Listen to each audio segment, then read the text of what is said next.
The man's palm was still moving forward when Bruce Lee disappeared from in front of it. Not disappeared in the way a magic trick disappears, not a vanishing, not a removal from the visible world. Disappeared in the way that a matador disappears from in front of a bull, by being in one place and then in a space of time so compressed that the human eye cannot process the transition, being in a different place, a place that the bull's horns cannot reach, a place that the bull's brain, which committed to the charge 300 milliseconds ago and cannot uncommit because momentum is a contract the body signs and the bones must honor, cannot adjust to. The bull hits air, the matador is beside it, untouched, still, as if he had been standing there the whole time, and the bull had simply chosen to charge in the wrong direction. Except Bruce Lee was not a matador. He was a 5'7.5" 135-pound martial artist, standing in a dirt yard on a ranch outside Carmel, California, and the bull was a 6'6", 250-pound former rodeo champion named Brandt, who had just shoved both hands toward Bruce's chest with the full intention of putting him on his back in front of Clint Eastwood. And to understand how a 250-pound ranch foreman came to shove a 135-pound guest on Clint Eastwood's property, and what happened in the 3 seconds after that shove hit nothing, you need to go back to a phone call made 11 days earlier, on April 2nd, 1972, from a house in Bel Air to a ranch in Carmel, across 280 miles of California coastline. Bruce Lee was sitting in his study when the phone rang. The study was small, 10 feet by 12, and it was the most dangerous room in the house, not because of anything it contained physically, but because of what it contained intellectually. The walls were books, not decorative books, functional books, the kind with broken spines and pages marked with colored tape and margins filled with handwriting so dense it looked like a second text had been layered on top of the first. Books on boxing, books on fencing, books on anatomy, biomechanics, neurophysiology, the mechanics of the human knee under lateral stress, the velocity of nerve impulses through the brachial plexus, the precise angle at which the wrist must rotate to generate maximum force from minimum distance. There was a 16 mm projector against the far wall, its lens still warm from the footage Bruce had been studying that morning, a savate match from 1968, a French kickboxer whose hip rotation Bruce had been dissecting, frame by frame for 3 weeks.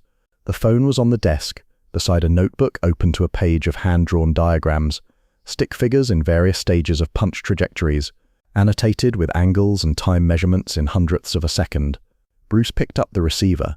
The voice on the other end was unhurried, low, with the measured cadence of a man who had learned a long time ago that silence was more effective than volume.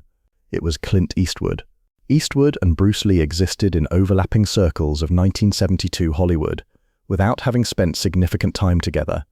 They shared a mutual friend in James Coburn, the actor who had trained with Bruce privately, and who described Bruce's speed to anyone who would listen with a kind of evangelical amazement that made people either deeply curious or deeply skeptical. Eastwood was curious.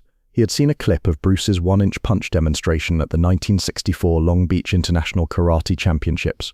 He had seen a rough cut of The Big Boss, which was breaking records across Asia in a way that no martial arts film had ever broken records.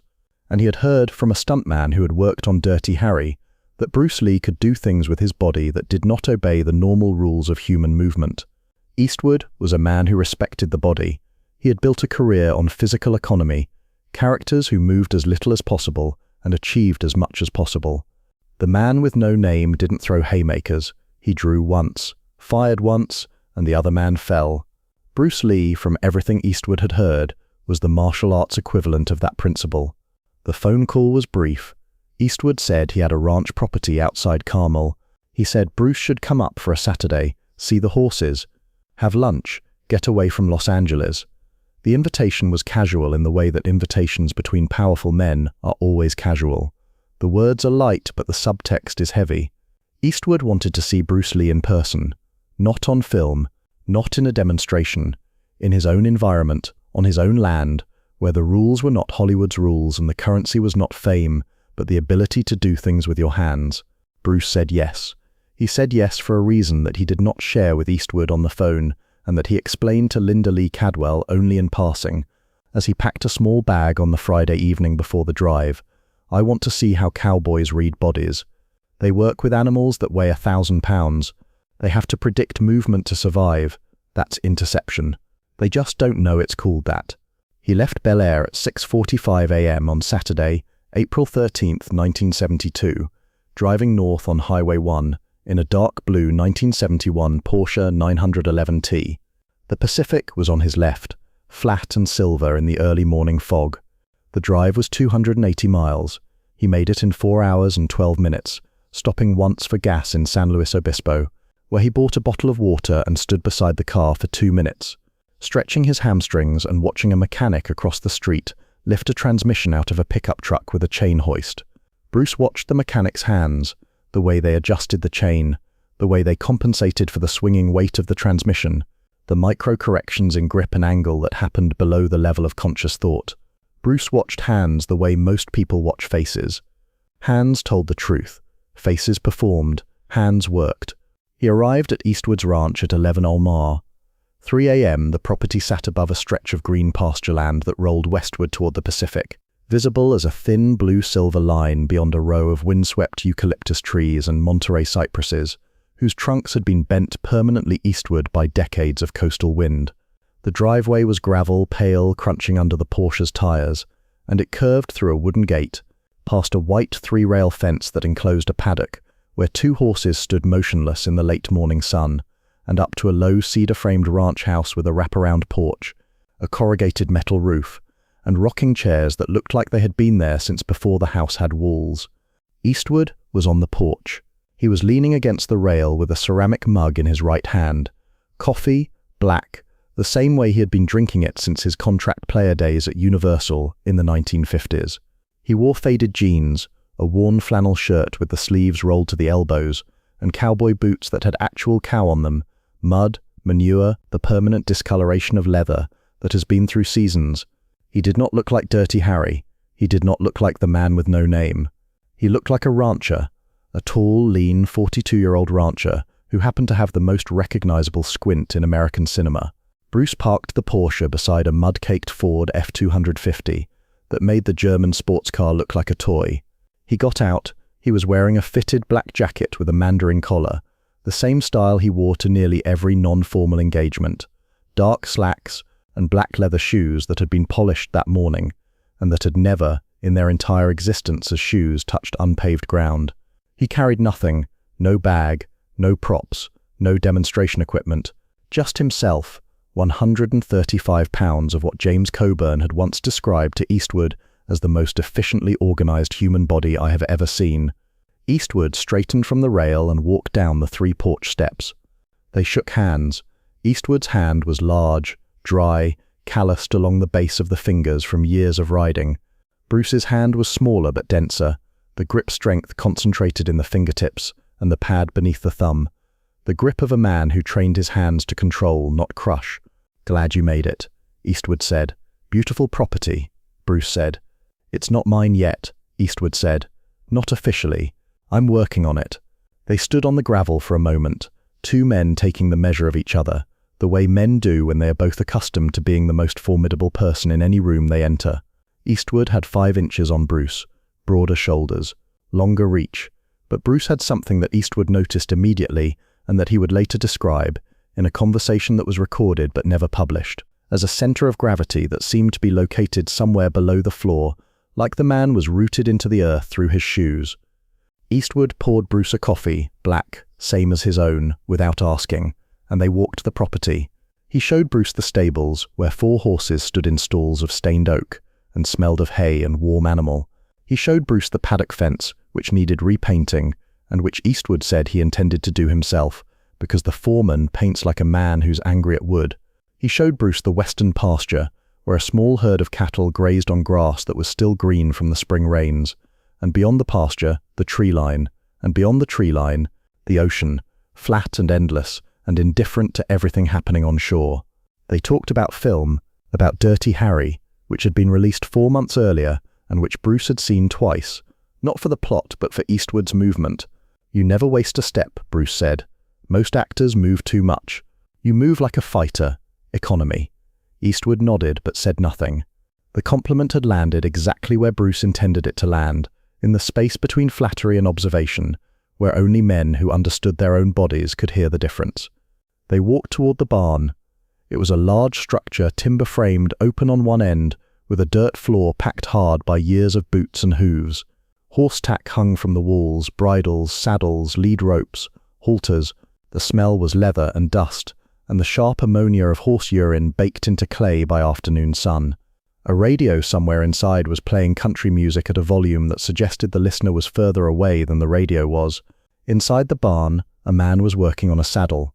The man was sitting on a wooden bench, the saddle draped over a sawhorse in front of him, and he was stitching a section of the fender, the leather panel that protects the rider's leg from the horse's sweat.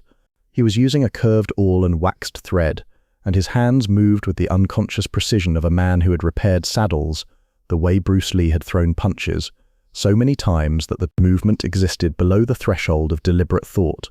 It was automatic, it was perfect, and as Bruce Lee could have told him, it was therefore predictable. The man looked up when Eastwood and Bruce entered the barn.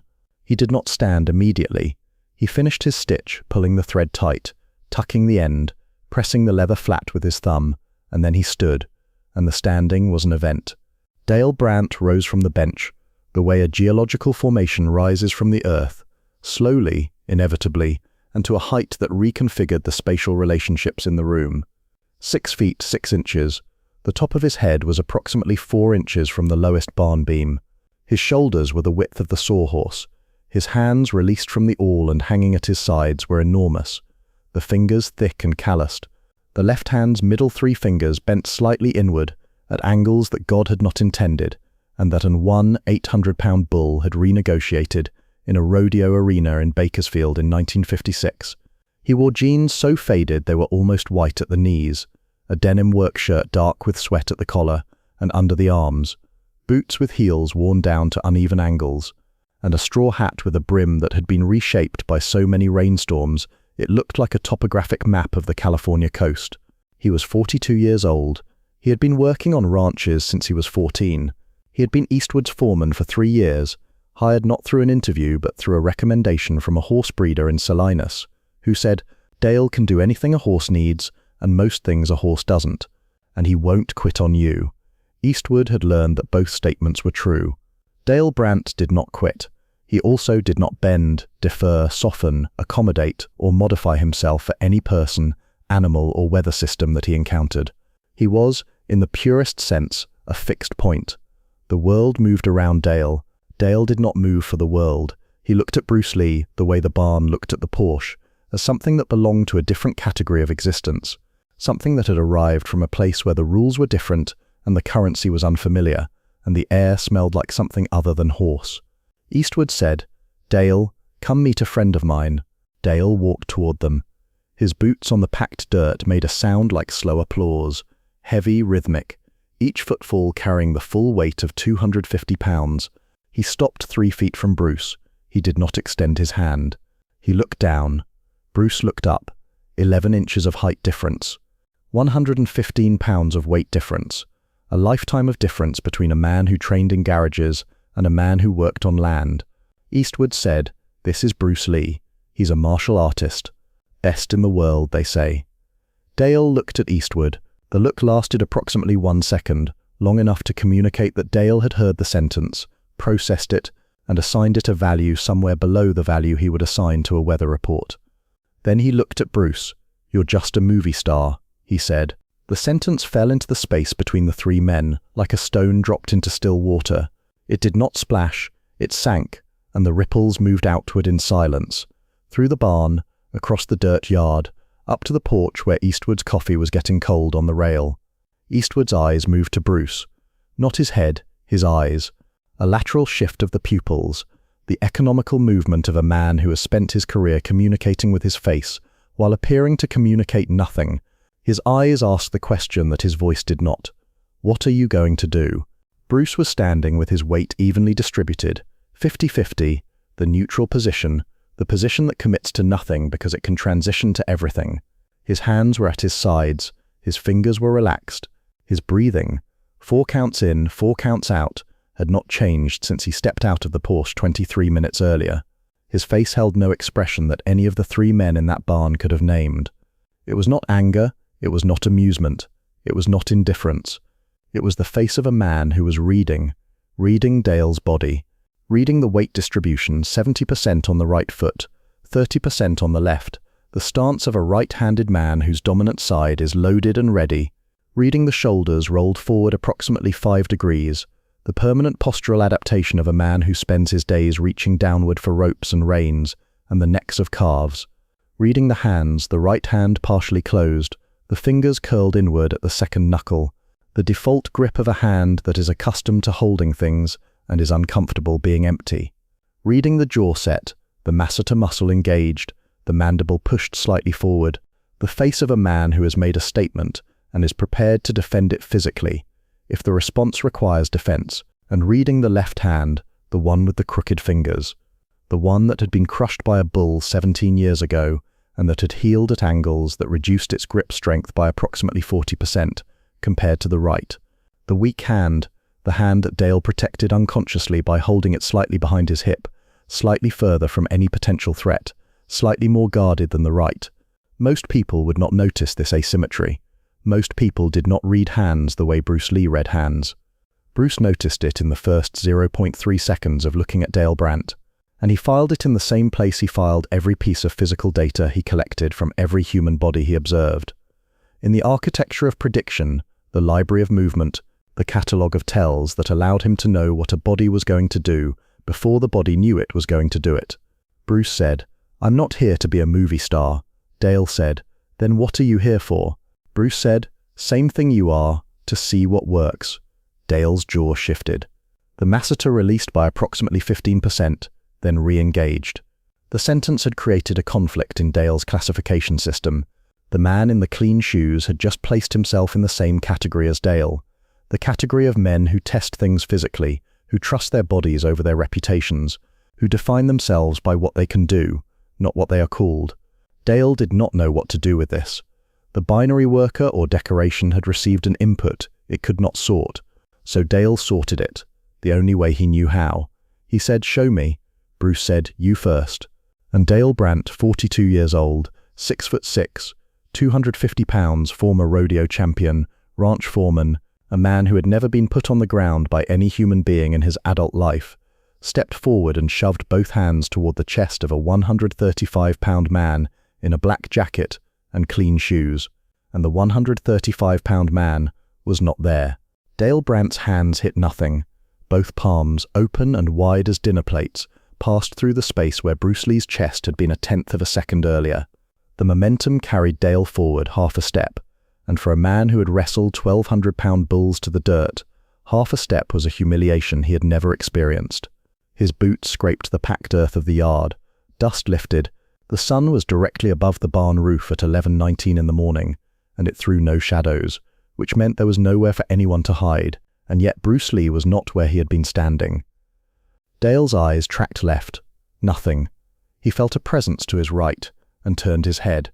Bruce was there, 3 feet to Dale's right, standing with his weight evenly distributed, arms at his sides, fingers relaxed. He had not assumed a fighting stance. He had not raised his hands. He had simply moved, and the move had been so clean and so short that Dale's peripheral vision had not registered it. The entire displacement was roughly 40 inches. Bruce had covered that distance in the time it took Dale's hands to travel 18 inches of empty air. From the porch, Clint Eastwood lowered his coffee mug. He said nothing. He had been watching Dale work horses for 4 years, and he had seen the foreman catch a spooked quarter horse by the bridle, at full gallop, pull a calf from a mud bank with one arm, and once stop a rolling hay bale with his chest because there was a child behind it. Dale Brandt was not slow. Dale Brandt was, by any reasonable standard, one of the most physically capable men Eastwood had ever met, and he had just missed a stationary target from 2 feet away. Bruce looked at Dale the way he looked at a student who had just learned something without knowing it yet. There was no mockery in his expression. There was patience. Bruce said, "You did not miss because you are slow. You missed because you told me where you were going before you went there." Dale straightened. His face was red, not from embarrassment, but from the blood that rushes to the skin when adrenaline fires and has nowhere to go. His breathing was heavier than it should have been for a single shove. He looked at his own hands as if they had betrayed him. "Your right shoulder lifted 1 inch before your hands moved," Bruce continued. He did not step closer, he maintained the 3-foot distance. Your weight shifted to your left heel, a quarter second before the shoulder moved. Your jaw tightened before the weight shifted. Those 3 signals happened in sequence, like a fuse burning. I did not need to wait for the explosion. I moved when the fuse lit. Dale stared at him. The foreman had been in bar fights in Bakersfield where men threw chairs and bottles. He had been kicked by a horse named Dutch in 1964 and had walked away with a cracked rib and a grin. He had never stood in front of a man who could describe his own movements back to him in more detail than he could feel them himself. It was like hearing someone narrate a dream you had not finished dreaming. Eastwood set his mug on the porch railing. He walked down the 3 wooden steps to the yard. He was wearing a faded chambray shirt, jeans and boots that had not been polished in months. He moved like a man who was comfortable on his own land, which he was. He stopped about 8 feet from both men and leaned against the fence post. He looked at Bruce. "Do it again," Eastwood said. Bruce tilted his head slightly. "Him or you?" Eastwood considered this for exactly 2 seconds. Then he said, "Me." The air between them changed. Dale took a step back, not because he was told to, but because something in his body recognized that the next few seconds required more space than he was occupying. He leaned against the barn wall and folded his arms. Eastwood stood 6'4". He weighed 210 pounds. He was 41 years old and in the best physical condition of his life, because he had just finished shooting a film that required him to ride, climb, and throw punches for 12 weeks. His hands were large and his reach was 78 inches. He was not a trained fighter in any formal sense, but he had done enough screen combat to understand distance, timing, and the architecture of a punch, even if the punches were choreographed. Bruce did not move. He stood with his hands at his sides, feet shoulder-width apart, right foot slightly forward. His weight was on the balls of his feet. He said, "Whenever you are ready." Eastwood was not a man who telegraphed. He had learned from years of directing himself on screen that economy of movement was the difference between a scene that worked and a scene that looked like acting. He did not lift his shoulder first. He did not shift his weight first. He simply extended his right hand toward Bruce's left shoulder. A quick push, not aggressive, not slow, somewhere between a test and a dare. His hand reached Bruce's shoulder, or rather, it reached the point in the air where Bruce's shoulder had been. Bruce had not stepped away this time. He had rotated. His entire body had turned clockwise roughly 15 degrees, just enough that Eastwood's hand slid past his shoulder like water passing a stone in a river. The rotation was so minimal that from the porch it would have looked as if Bruce had not moved at all, and Eastwood had simply missed. But Eastwood felt it. He felt his hand glance off something that was already departing, a surface that refused to be a surface, and then he felt Bruce's left hand on his extended right wrist. The grip was not tight, it was precise. 2 fingers and a thumb, positioned on the inside of Eastwood's wrist, where the tendons run shallow under the skin. Bruce did not pull, he did not twist, he simply applied a downward pressure of perhaps 4 pounds, and Eastwood's arm folded at the elbow as if the joint had been asked politely to stop working. Eastwood looked at his own arm. It was bent at 90 degrees. Bruce was holding it in place with what appeared to be no effort at all. The grip on his wrist was lighter than a handshake. Eastwood tried to straighten his arm and found that he could not. Not because Bruce was stronger, but because the angle of pressure was positioned exactly on the nerve cluster that controls extension. His triceps simply would not fire. "I did not hit you," Bruce said quietly. "I did not pull you. I asked your arm a question it could not answer." Eastwood exhaled through his nose. A small sound came out of him that might have been a laugh or might have been the sound a man makes when he realizes that everything he understood about physical confrontation was built assumptions he had never tested. Bruce released his wrist. Eastwood flexed his fingers. Full feeling returned in about 2 seconds. "How?" Eastwood said. It was not a question. It was more like a door opening. Bruce looked at the yard, at the fence, at the horses standing 30 feet away in the paddock. "You have a horse named Rio," he said. "The chestnut, third from the left." Eastwood glanced at the paddock. Rio was standing with his head low, one hind leg resting. "How do you know his name?" "I do not. I am guessing, but I know he is the one you ride most often, because the saddle on the 3rd peg in the barn has the most wear on the left stirrup, which means the rider favors his left leg when mounting, and you favor your left leg. I know he is calm because he is the only horse in the paddock, standing with a resting hind leg, while two strangers are in the yard. He trusts this space, which means he has been here longest, and I know his name is something short because when you walked past the paddock earlier, you said one word to him and he lifted his head. Long names do not make horses lift their heads, short names do. Eastwood stared at Bruce for a long time. Dale Brandt stared at Bruce for a long time. The horse named Rio did not look up. "That is what I study," Bruce said. "I do not study fighting, I study seeing. Fighting is what happens when seeing is not enough." The silence that followed was the kind that exists on land, that has been worked for 100 years and does not need to prove anything to anyone. Wind moved through the live oaks on the eastern ridge. A hawk circled above the barn in a thermal that was invisible to everyone except the hawk. Eastwood pushed off the fence post and walked to the barn. He disappeared inside for perhaps 30 seconds. When he came back, he was carrying 2 wooden fence stakes, each about 3 feet long and 2 inches in diameter. He handed one to Bruce and kept one for himself. "Show me something," Eastwood said. Bruce looked at the stake. He turned it slowly in his hands, testing the weight, the balance point, the grain direction. It weighed roughly 2.5 pounds. The center of gravity was 7 inches from the thicker end. He held it loosely in his right hand, about 4 inches below the midpoint. "A weapon is an extension of intent," Bruce said. "If your intent is to strike, the weapon becomes a hammer. If your intent is to control, the weapon becomes a lever. The wood does not change, the mind changes." He demonstrated. Holding the stake at the balance point, he swung it slowly, tracing a horizontal arc. The motion was fluid, continuous, and the stake moved as if it were attached to his arm by a swivel joint, rather than held in a fist. Then he shifted his grip 2 inches toward the thick end. The same swing now had weight behind it. The air resisted differently. The sound was different, a low hum instead of a whisper. 2 inches, Bruce said. Same stake, same swing, different weapon. Eastwood looked at his own stake. He mimicked the grip, tried the swing. His version was rougher, more linear, but he was a quick study, and by the third swing he had found something resembling the fluid motion Bruce had shown him. "You are using your arm," Bruce said. "Use your hip." Eastwood adjusted. The swing smoothed out. Bruce nodded. "Now try to touch me with it." Eastwood paused. He looked at Bruce, who was standing 6 feet away, holding his own stake at his side like a walking cane. Eastwood took a step forward and swept the stake in a controlled horizontal arc, aimed at Bruce's midsection. It was not a violent swing. It was a test. The same way his push had been a test.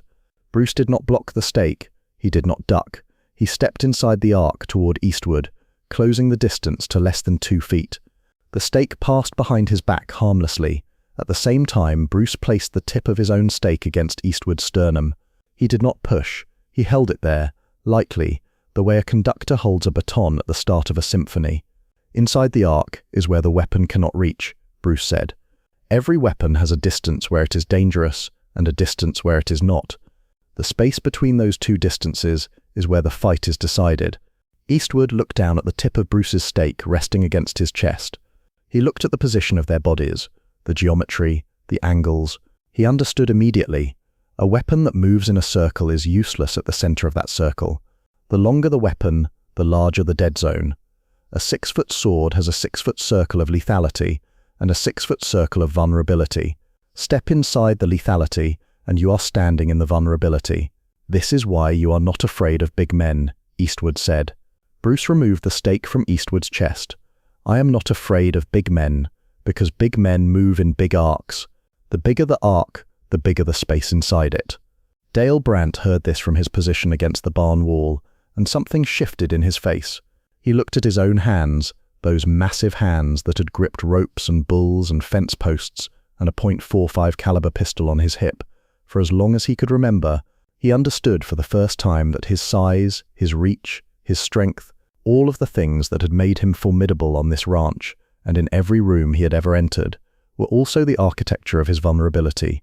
The bigger the man, the bigger the empty space inside his swing. The harder the shove, the more committed the body. The faster the draw, the more predictable the line.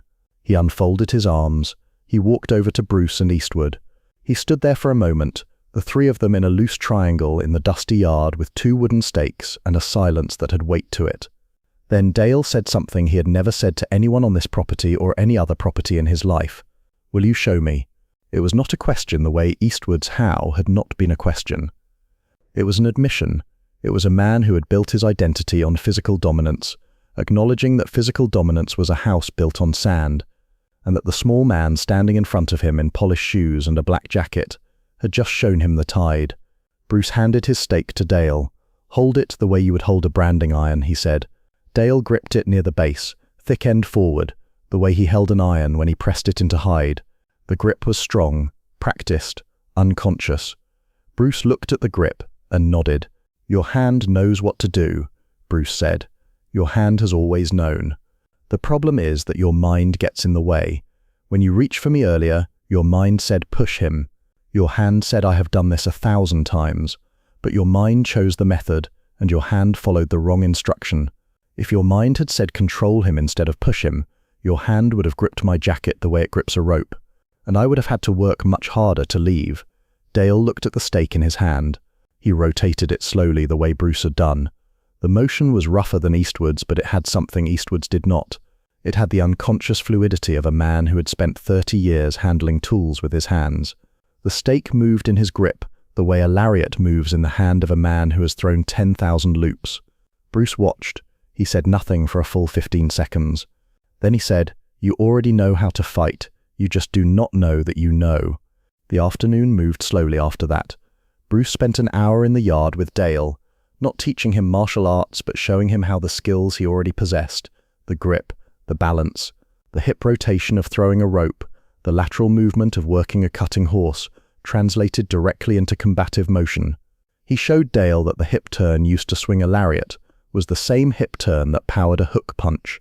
He showed him that the wrist control used to hold a branding iron was the same wrist control used to lock a joint. He showed him that the low center of gravity used to stay in a saddle during a buck was the same base used to absorb a charge. Eastwood watched all of this from the fence. At one point he went inside and came back with a notebook. He wrote in it for 20 minutes. Years later, in an interview that was never published, Eastwood said that what he learned on his ranch that afternoon changed the way he directed fight scenes for the rest of his career. He said that before Bruce, screen fights were about impact. After Bruce, they were about intention. He said, "The moment I understood that a fight is decided before the first punch is thrown, every fight scene I had ever directed looked wrong to me." At 3:47 in the afternoon, Bruce walked to his Porsche. Dale followed him. They stood by the car for a moment. Dale extended his hand. Bruce took it. The handshake lasted 4 seconds, which was 2 seconds longer than Dale had ever shaken anyone's hand. "You called me a movie star," Bruce said. Dale looked at the ground. "I did." "You were right," Bruce said. "I am a movie star, but I am also the man who showed a rodeo champion that he has been fighting his whole life without knowing it." Dale smiled. It was the first time he had smiled since Bruce arrived. It changed his face entirely, turned the hard landscape of sun damage and stubborn pride into something that looked like a man who had just been handed a gift he did not know he needed. Bruce got into the Porsche. He started the engine. He looked at Eastwood on the porch and raised one hand. Eastwood raised his coffee mug in return. Neither man said goodbye. Neither man needed to.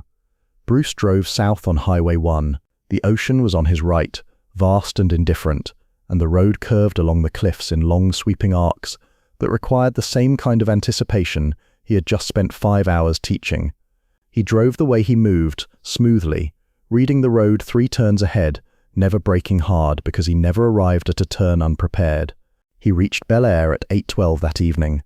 Linda was in the kitchen. Shannon was asleep. Brandon was reading a book on the living room floor. Bruce sat down next to his son and said, "I met a cowboy today who did not know he was a fighter." Brandon looked up from his book. "Did you show him?" "I showed him what he already was," Bruce said. "That is the only thing worth showing anyone." He went to his study. He opened the notebook he kept on his desk, the one with the leather cover and the pages that were half filled with diagrams and half filled with writing that looked more like philosophy than fighting. He wrote one sentence at the bottom of a page that already had 14 other sentences on it. The sentence read, "The biggest man in the room has the most to learn about the space inside his own reach." He closed the notebook. He turned off the lamp. The study was dark except for the light coming under the door from the hallway, where his family moved through the small sounds of an ordinary evening. He sat there for a while, in the dark, in the quiet, in the space between what the world saw when it looked at him and what he saw when he looked at the world. And in Carmel, on a ranch where the coastal fog was beginning to settle over the paddock, Dale Brandt sat on the porch where Eastwood had sat that morning. He held a length of rope in his hands. He turned it slowly, the way Bruce had turned the stake. He felt the balance point. He felt the weight shift when he moved his grip 2 inches. He felt for the first time in his life the difference between holding something and understanding it. He did not tell anyone what happened that day for 11 years. When he finally did, it was to a local reporter who was writing a story about Eastwood's ranch for a Monterey newspaper.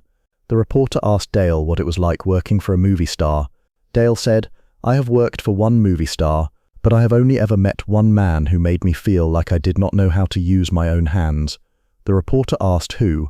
Dale said, "A man who weighed 135 pounds and corrected me in 3 seconds." The article was never published. The newspaper folded 6 months later. But the quote survived in Dale's family, passed down the way ranch families pass down the stories of storms and horses and the rare afternoon when a stranger drove up the road and changed the way you understood the ground you were standing on.